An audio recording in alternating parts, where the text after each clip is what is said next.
орудие, гаубица Т-30. Сделали окружную конструкцию против беспилотников и обложили ящиками с песком, чтобы ни снаряды, ничего ей не грозило. В данный момент расчет обслуживает клин-затвор. Сейчас ребята вокруг ПК протрут, почистят его, проверят взрыватели. Протерли, проверяем, чтобы колпачки все скручивалось, чтобы когда приходит цель, как можно быстрее подготовиться к работе. Готов! Один снаряд зарядить! Один огонь! Орудие! Один зарядить! Один зарядить!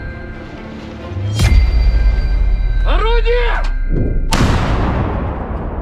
Стрельбу закончил! Данную цель дали нам бронетехника противника. Цель уничтожена. Бронемашины их не горят. Расчет приступает к очередному обслуживанию орудия и ожидаем следующей цели. Боеприпасов у нас хватает. Победа в любом случае будет за нами. Terima kasih sudah nonton.